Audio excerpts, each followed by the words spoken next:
വെറുപ്പ്, സൗഹൃദം, കോപം, സഹതാപം എന്നിവയുടെ സ്വാധീനത്തിൽ നിന്നും സ്വയം മോചിതരാകുക. അല്ലെങ്കിൽ നിങ്ങളുടെ മനസ്സിന് സത്യത്തെ വിലയിരുത്താൻ കഴിയില്ല. നിങ്ങൾ തുടക്കത്തിൽ പരാജയപ്പെടും, ഇടയ്ക്കിടെ പരാജയപ്പെടും. പരാജയത്തോടെ മുന്നേറുക. അന്തിമ വിജയം തോൽവിയെ മനംനൊന്ത് പിന്മാറുന്നവർക്ക് വേണ്ടി മാത്രമുള്ളതാണ്. വിജയം എന്നത് യാദൃച്ഛികമല്ല. അത് കഠിനാധ്വാനവും നിരന്തര പ്രയത്നവും അറിവും ത്യാഗവും അതിലെല്ലാം ഉപരി ചെയ്യുന്ന പ്രവൃത്തിയോടുള്ള സ്നേഹവുമാണ്.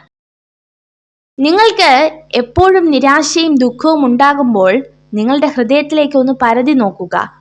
നിങ്ങൾ യഥാർത്ഥത്തിൽ സന്തോഷകരമായ ജീവിതമാണ് നയിക്കുന്നത് എന്ന വസ്തുതകൾ നിരത്തി ഹൃദയം മന്ത്രിക്കുന്നത് നിങ്ങൾക്ക് കേൾക്കാനാകും.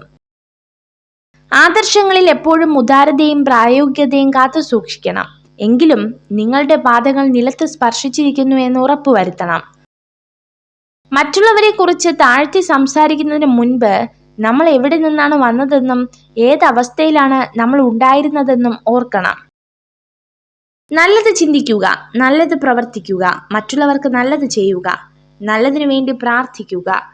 എങ്കിൽ ഇതൊക്കെ നിങ്ങൾക്ക് നിശ്ചയമായും തിരികെ ലഭിക്കും. പകയുള്ളവൻ അപവാദങ്ങൾ സൃഷ്ടിക്കും, വിഡ്ഢികൾ അത് പ്രചരിപ്പിക്കും, മൂഢന്മാർ അത് വിശ്വസിക്കും. സ്വയം വില കളയുന്നതിനേക്കാൾ ഏറ്റവും നല്ല ഉപാധി മൗനമാണ്. ആർക്കും പരാതിയോ പരിഭവമോ ഉണ്ടാകില്ല. മൗനമാണ് കുത്തി നോവിക്കുന്ന എല്ലാ ചോദ്യങ്ങൾക്കുമുള്ള മറുപടി. ആളുകൾ നിങ്ങളെ നിസ്സാരമായി കാണുന്നതിന്റെ ഒരേ ഒരു കാരണം അവർ എങ്ങനെ പെരുമാറിയാലും നിങ്ങൾ അവരുടെ കൂടെ കാണും എന്ന തോന്നലാണ്. വിധി അകറ്റിയ പ്രണയവും കാലം മായ്ക്കാത്ത ഓർമ്മകളും എന്നും ഒരുപോലെയാണ്. അത് നമ്മെ ഓർമ്മകളാൽ വീണ്ടും വീണ്ടും കുത്തി നോവിച്ചുകൊണ്ടേയിരിക്കും. പൂവിൽ തേനുണ്ടെന്ന് കരുതി കായ മധുരിക്കണമെന്നില്ല. അതുപോലെയാണ് ചില മനുഷ്യരും. വാക്കുകളിൽ സ്നേഹമുണ്ടെന്ന് കരുതി ഹൃദയത്തിൽ സ്നേഹമുണ്ടാവണമെന്നില്ല. സ്വന്തം തെറ്റുകൾ ഒരിക്കലും അംഗീകരിക്കാത്ത ആളുകളിൽ നിന്നും അകലം പാലിക്കുക. കാരണം അവർ എല്ലായ്പ്പോഴും നിങ്ങളെ തെറ്റുകാരാക്കാൻ ശ്രമിക്കും.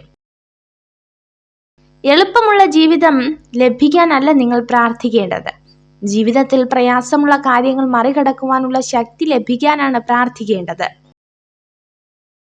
ഒരു സ്ത്രീ അവളുടെ പ്രശ്നത്തെക്കുറിച്ച് നിങ്ങളോട് പറയുമ്പോൾ അതിനർത്ഥം അവൾ നിങ്ങളെ വിലമതിക്കുന്നു എന്നതാണ്.